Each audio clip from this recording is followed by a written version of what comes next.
Hello, this is episode 4 of the Scotland series. Before leaving the Scottish Highlands today, we're going to check out the inspiration behind Culloden, listen to the whispers of war from the Battle of Culloden, and catch a glimpse of the Highland life back in the days.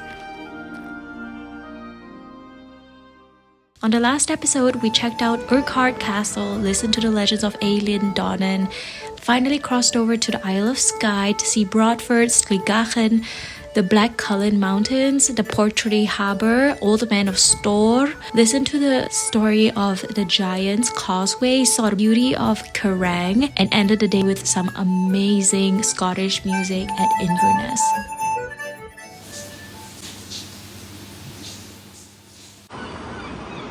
We're grabbing our supplies here in the morning, just getting a bottle of water, maybe some snacks. Then we're gonna start our bus trip. Today's wake-up call is a little more comfortable than yesterday's. We're leaving at 8:30 a.m. so we have some time to stop at this lovely local bakery in Inverness before starting our road trip. I'm obsessed with the fresh bread and pastries here. It's surprisingly not that sweet, which I love. I snacked myself a ginormous cinnamon roll. I think it might be even bigger than my head. But it was a perfect start for a day of exploring.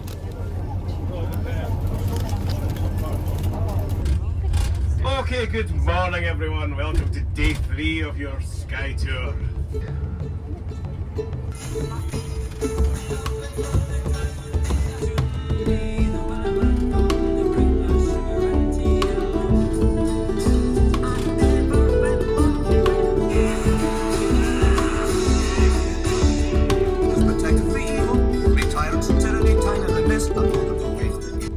We'll have a wee sort of 15 minutes here.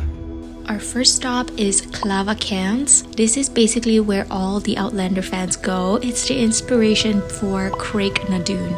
Remember those standing stones where Claire goes back in time? These are it, basically. These standing stones are actually passage tombs, and they are underground chambers beneath the stones. So it's actually a sacred ground.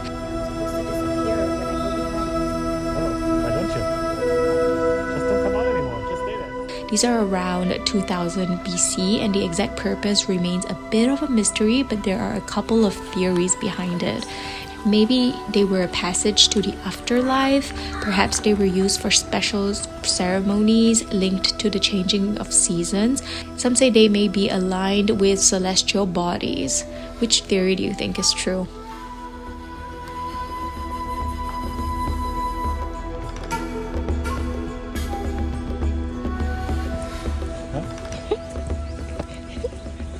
But you can cut it in a way that you disappear. I still see you, baby. Stop. Now you're gone. Okay, and cut. We're now heading over to the battlefield of Culloden. You can really feel the weight of history standing here. This isn't exactly a happy place. It's one of those battlefields where you can practically feel the weight of history pressing down on you. The air is heavy and it's hard not to imagine the chaos of the 1746 battle. But remember Bonnie Prince Charlie who hid in Broadford dressed as a maid? I told you in the last episode. Culloden was basically the last stand for his rebellion. The Jacobite army, mostly fierce Highland warriors, was outnumbered and outgunned.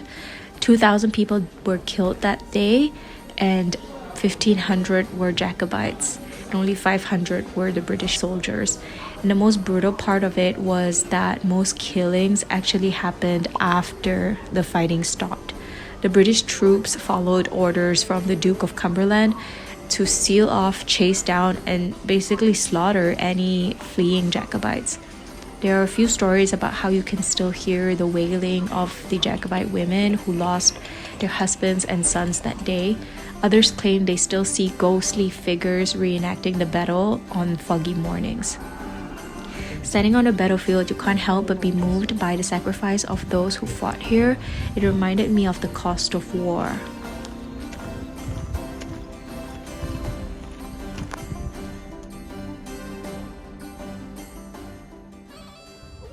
You see these trees to the left and the right? These are not native trees to Scotland. Now we're heading to a place to lighten the mood a little bit. We're going to the Highland Folk Museum to see how people used to live in the Highlands. It's basically an open-air village with a bunch of old buildings brought together from different parts of the Highlands.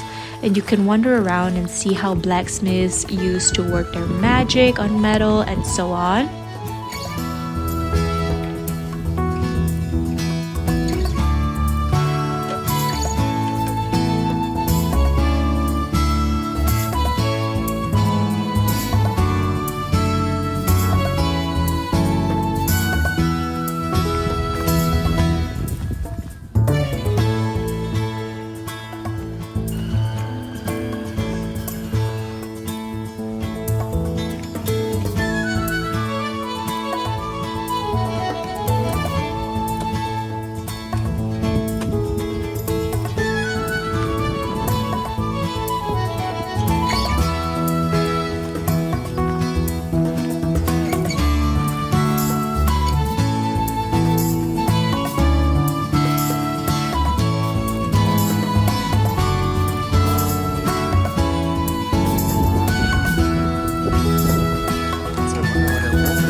They even have a schoolhouse that totally reminded me of the one in N with an E. Although I'm really confused now because I looked it up and N with an E was played in Canada. I swear it looks exactly like this. I found out that in the old schoolhouses, Gaelic was the primary language of instruction. Today, sadly, Gaelic isn't as widely spoken anymore. Remember the Jacobite uprising I mentioned at the Battle of Culloden? After that, the British government banned the use of Gaelic in schools and official settings, so generations of children after that only grew up learning English, and today only around 1.1 to 1.5% of Scottish people speak Gaelic.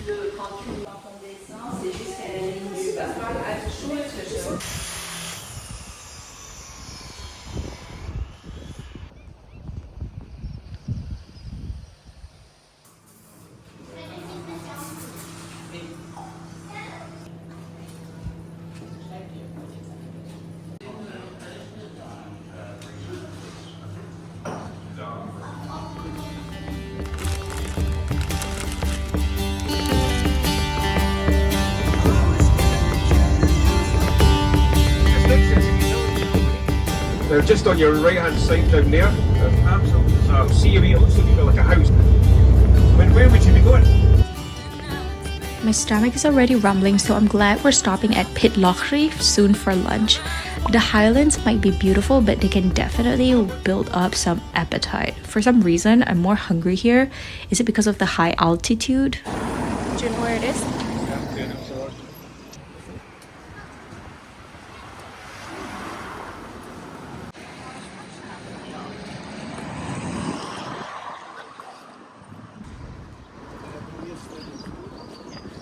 Chic evening dine and brunch, lunch, dinner. Sounds good to me.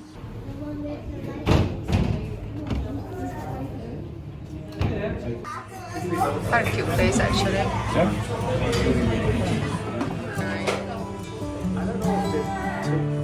Try my Pitlochry. It's great. Good man. Their lemon is very juicy. The whole Scottish food is pretty good. Yeah, it's true.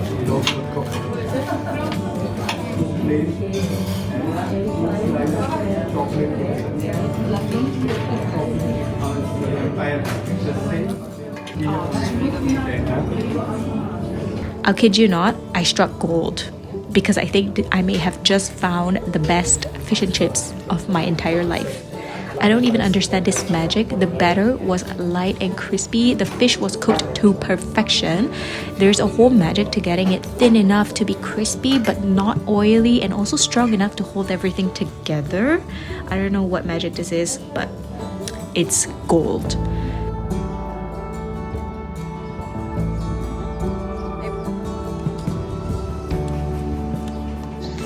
We're currently in a place called Pitlochry, and we ate at the Victoria's restaurant. It was really, really good. If you're there, you need to try the fish and chips, but it's not like any other fish and chips. It's actually really good quality fish and chips. It's made with haddock, and it's just perfect, like perfect temperature, perfect everything, so fluffy and so good. Highly recommend the Victoria's restaurant. Two mixing of two things.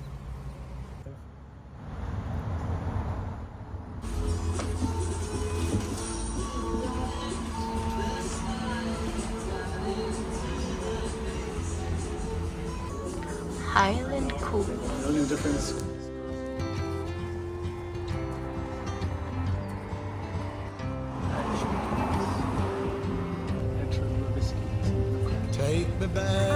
Can I have a scoop of the Edinburgh whiskey?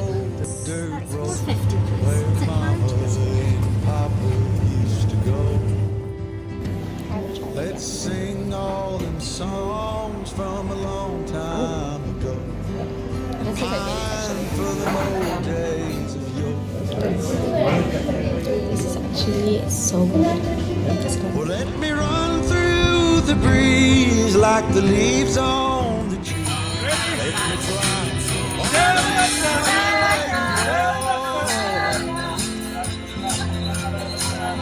Well, let my mind serene like a cool water stream that runs from the mountain. 1964.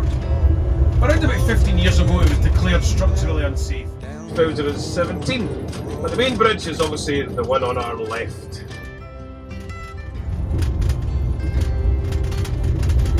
Now, up until very recently, round and round and round, it came a bit of a thing where a job was never, anything was never able. So there's a park right opposite our hotel, and they actually tell you what sort of trees or birds there are in the park. It's actually so educational. That's so smart. That's probably the best view ever.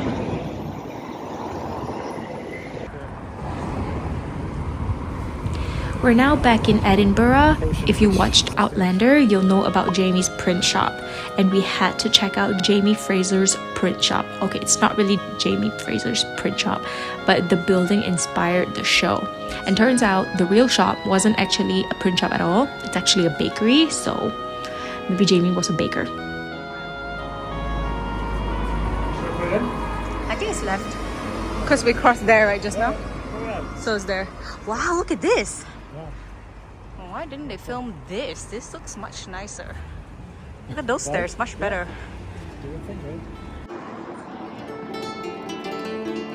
Finally, the wall.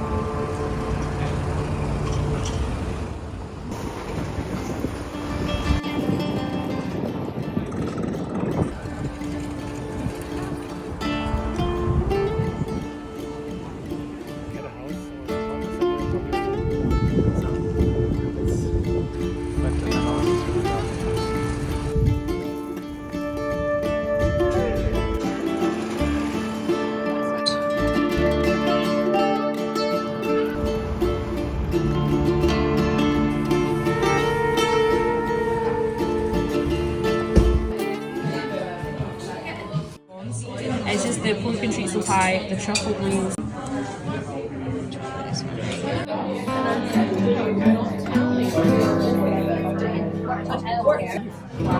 How is this like so dark?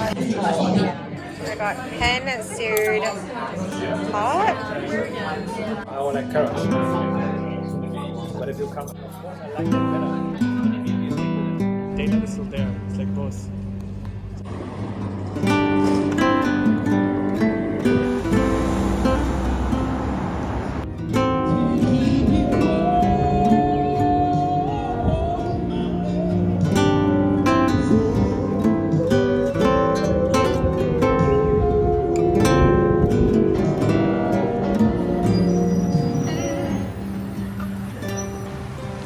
On our way back, we saw this massive queue and most people were decked out in flowing dresses. Apparently there is a Beltane fire festival happening tonight. It's a centuries-old tradition celebrating the end of winter, and it's basically a giant pagan party mixed with historical reenactment. Apparently, tickets sell out way in advance, so we might have to skip it this time. Kind of wish that I found out about it sooner, but I'll leave it as a reason to come back next time. But definitely check out the events happening in Edinburgh before you come on your trip here, because I heard that they have a lot of cool ones here.